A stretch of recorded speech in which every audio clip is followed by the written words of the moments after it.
if Darwin is right, is mechanical and blind and purposeless at the bottom.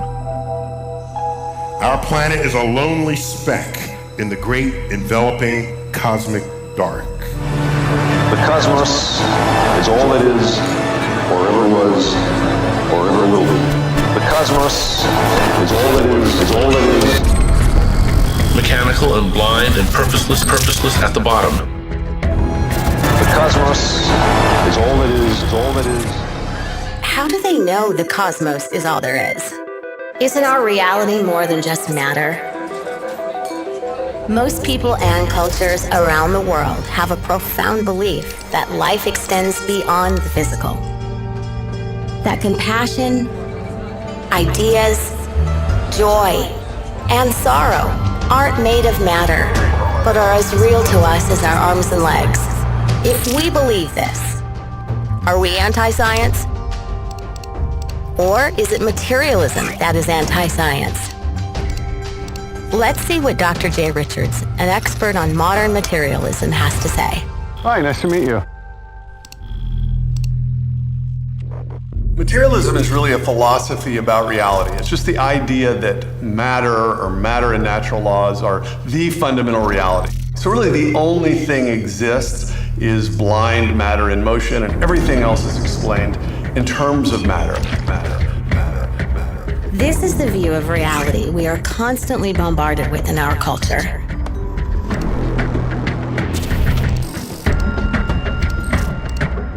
And I have a materialist view of the world, and so that commits me to the view that when I think I have free will, when I think that I'm exercising free choice, I'm deluding myself. Wait, what? No free will? So, if all of our choices are delusions, then how can we be responsible for our actions?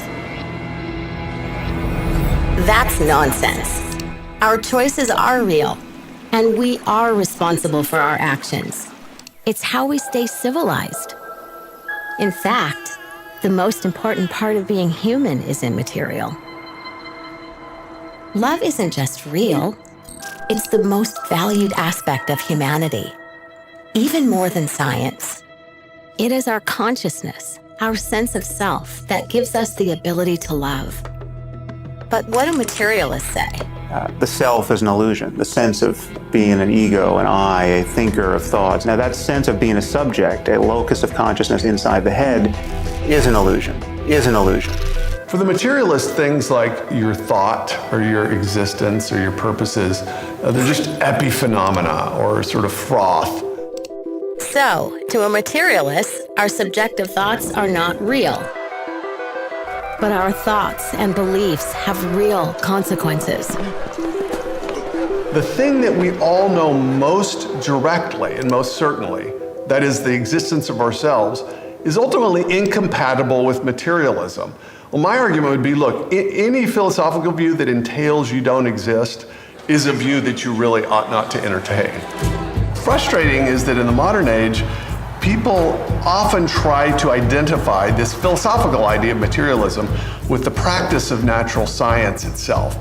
But there's no reason these two things would go together. Natural science is just a formal way to discover truths about nature. So how does science discover the truth about nature? Test ideas by experiment and observation. Build on those ideas that pass the test. Reject the ones that fail. Follow the evidence wherever it leads, and question everything. Well, who's doing that? Who's setting up these experiments? What is an experiment? What is an observation? What constitutes evidence? Oddly, the scientific materialist has to deny the existence of scientists. The self is an illusion. Well, what is not an illusion is the bigotry and intolerance of the scientific community. I want to put on the table not why 85% of the National Academy rejects God. I want to know why 15% don't. Any view that challenges materialism is punished. It's this materialist dogma that keeps many scientists behind a mask. But some scientists are willing to speak up about where the evidence leads. I was brought up with materialist viewpoints all the way through high school and college and medical school. You get inundated with scientific viewpoints that have a materialist bias. The cosmos is all it is, all it is. And it's all just mechanical and blind and purposeless at the bottom. The deeper I looked into the science, the more I realized what a catastrophe for science materialism and atheism really is. Science delusion is the belief that science already understands the nature of reality in principle, leaving only the details to be filled in. It's the kind of belief system of people who say, I don't believe in God, I believe in science. Materialism is not science. It's simply a worldview that fails to explain or even consider the most profound, interesting, and beautiful aspects of human reality. Materialists are free to preach their religion, but they should stop pretending it's science. We want to follow the evidence, wherever it leads, and decide for ourselves. We are not materialists. We see the human soul. We experience love. We live with purpose. We fight for justice. We are the quiet majority, and we will be quiet no longer.